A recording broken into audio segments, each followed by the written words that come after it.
In this video, I'm going to show you how to make a couple of delectable savory foods for Valentine's Day.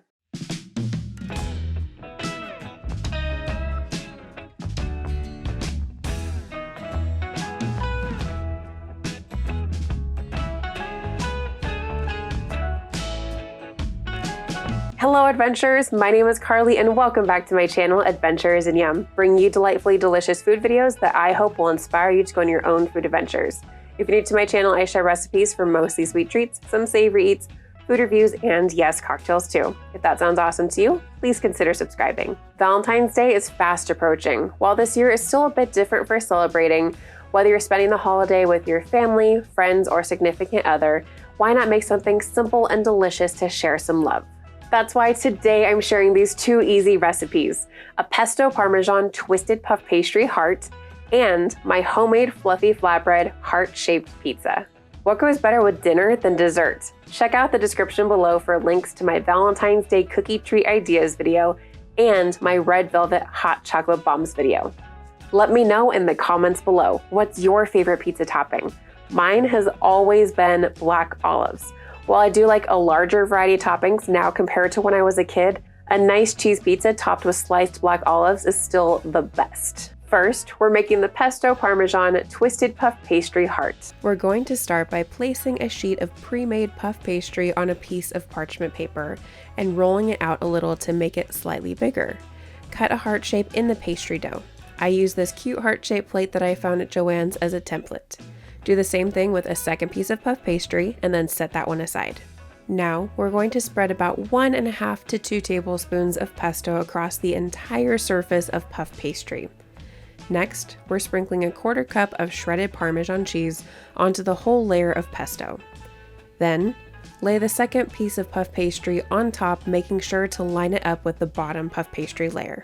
Using a paring knife, we're going to cut strips in the heart. I like to start in the middle and work my way around the sides.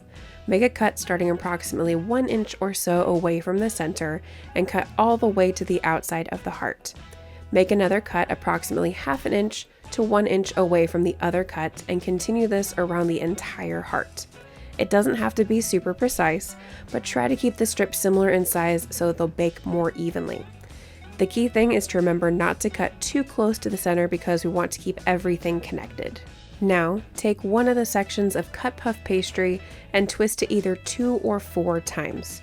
Repeat with the rest of the heart. If you notice, I twist the sections of puff pastry on the left side of the heart in the opposite direction as the right side. This is because it will be symmetrical to the right side and keep the shape of the heart. Next, add 1 large egg to a small bowl and mix the yolk and the white together. Use either a pastry brush or a silicone brush to brush the egg wash onto the entire surface of the puff pastry heart. Then add a generous sprinkle between a 1/4 cup and a 1/2 cup of shredded Parmesan cheese to cover the entire top of the puff pastry. Bake this at 400 degrees Fahrenheit for approximately 30 to 35 minutes or until nice and golden brown. Let it slightly cool and then rip off one of the twists and enjoy. This heart is so simple, but it looks and tastes amazing. The crunchy layers of puff pastry combined with a lovely light pesto flavor and fabulous Parmesan flavor make this a fantastic shareable appetizer or snack. Before we make the pizza, make sure to hit that like button and click subscribe. And of course, second is the fluffy flatbread heart-shaped pizza. Start with 2¼ cups of all-purpose flour in a large mixing bowl and a 1/4 cup of flour in a small bowl on the side. To the flour, we're going to add 2½ teaspoons of baking powder, 1/2 teaspoon of salt, 1 teaspoon of dried parsley, 1 teaspoon of dried sage, 1/4 teaspoon of dried rosemary, and 1 teaspoon of dried thyme. Give that a quick whisk and then add 2 tablespoons of minced garlic and 12 ounces, about 1½ cups of plain Greek yogurt. Use a rubber spatula to mix this together until it starts to form large clumps of dough. Switch to using your hands to mix the dough together. If the dough is too sticky, add more of the extra flour and continue to mix. You want to mix until it's no longer sticky and it comes together in one cohesive ball of dough. Stop mixing at this point. Unlike other bread, like sourdough, we do not want to knead and mix this dough too much because it will result in a tougher flatbread. Transfer the dough to a foil-lined baking sheet that has been sprayed with non-stick cooking spray. Press down and shape the dough ball into a heart, making sure to keep the perimeter a little thicker for the crust. If you need to, use some of the extra flour to lightly flour your hands and the top of the dough ball. Once you're done, we're going to bake the pizza crust at 375 degrees Fahrenheit for approximately 35 to 40 minutes. While the pizza crust bakes, we're preparing the tomato sauce. Here I doubled the batch because I made enough for 2 pizzas. But for a single pizza, start with 4 ounces of canned tomato sauce in a small mixing bowl. To the tomato sauce, add 1 tablespoon of minced garlic, a 1/4 teaspoon of ground black pepper, 1/4 teaspoon of granulated garlic powder with parsley, 1/2 teaspoon of dried parsley, 1/2 teaspoon of dried thyme, and 1 teaspoon of dried oregano. Give that a quick whisk until it's all thoroughly combined. I decided not to add salt this time, but you can certainly add a light pinch of salt to the sauce.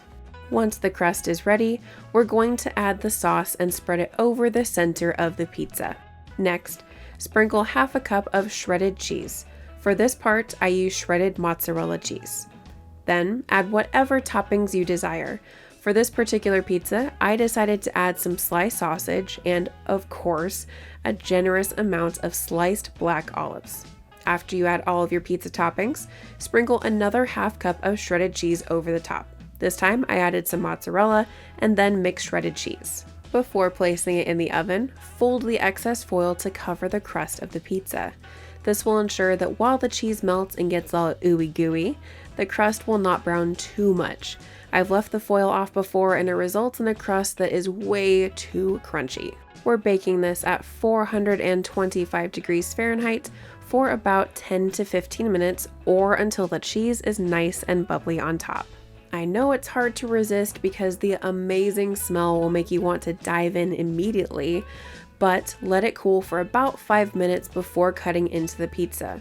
This is because we do not want to 1. Burn our mouth, that's never a fun experience, and 2. Allow the cheese and toppings to set so that when you cut and remove a slice, the cheese and toppings don't try to slide right off the pizza.